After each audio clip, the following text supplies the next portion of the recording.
Hello, doctor. Hello, how are you? I'm okay, thank you. How may I call you? Mr. Johnson. Mr. Johnson, nice to meet you. How can I help you? Yeah, yeah, doctor, I'm here for the anesthetic, and they said you need to check me for anesthetic, and I'm really worried about this. I I see. don't know what is it, and is it guaranteed that I wake up again from it? I see. I understand that it could be worrisome for you. It's completely natural. So, how much do you know about it? Well, I know that we're put to sleep, but I don't know how we are waking up. I see. So, the procedure is that there are some drugs administered to you through your vessels, and you will be monitored during the whole period. So, we will check for your body's function that nothing out of ordinary will happen. And the wake up process is also quite safe. In there is always a risk with any medical procedure, but anesthesia is usually very safe for a patient with no risk factors, and it has a lot of benefits for the surgery. You have no pain, the surgeon can do his job better, and it's generally safe. So, may I ask you, uh, do you have any allergies to any drugs or No, anything? not that I know of. Very good. Do you take any medications now? Yes, I take aspirin for I see. my legs, which they become crampy when I walk, so I I take see. aspirin for that. So you're taking aspirin and you have no allergies. So you will need to discontinue taking aspirin 5 days, at least 5 days before the surgery. And do you have any question about that? Yeah, it's just stop it, and then what would happen to my legs? Are they getting worse? So I understand that it could be worrisome for you, but there is a very low risk that it could interrupt the treatment process because we're Okay, just going to do it for a short period of time, and aspirin will thin your blood, so you become a little more prone to bleeding. And during the surgery, we don't like that. We want okay. because there could be a need for blood transfusion, for Okay. example, if you bleed too much. So, do Uh, you exit? Oh, go ahead, please. yes, it should, when can I have my breakfast? Could I eat before the operation? So, at least 8 hours before the operation, you should not eat anything. Okay. But before that, you can. Go ahead, please. Yeah. So it means that I shouldn't eat any breakfast, but is it okay to have my dinner later at night then? If it's at least 8 hours before the surgery, that's fine. Okay. Okay. Yes. Okay. Good. And yeah, what about the scars, doctor? My dad had a surgery, and he's got a very big scar in the I see. middle of the tummy. Would I get that kind of a scar? Understand that that could be concerning. Fortunately, for this surgery, we're going with a surgery called laparoscopic surgery.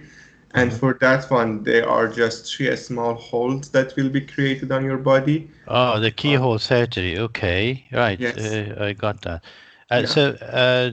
But is there a guarantee that they wouldn't actually put a big scar in my tummy? That's a very good question that you asked. In most cases, there will be no need to any further intervention.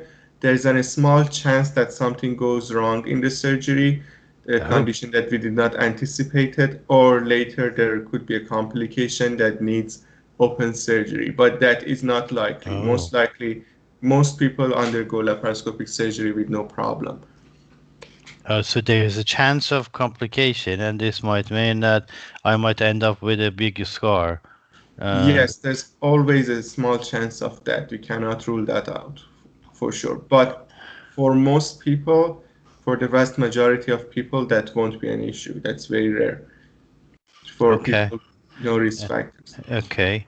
Okay, good. Thank you, doctor. Thank you for your Thank help. you. Thanks. Okay.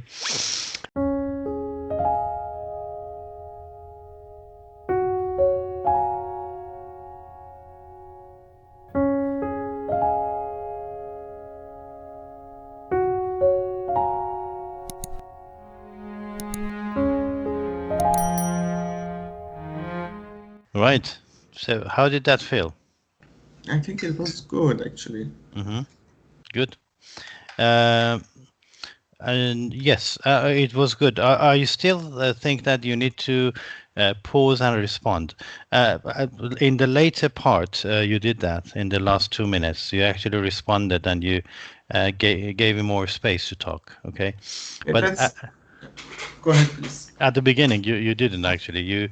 I see. Uh, so you started to talk about the procedure but I think it was a bit too early before. Yes. But anyway, it's good that you responded to the patient, but then you didn't actually pause in between. So basically, you said what it is. Then you need to pause and say, okay, this is anesthetic and this is what is done. Is that okay?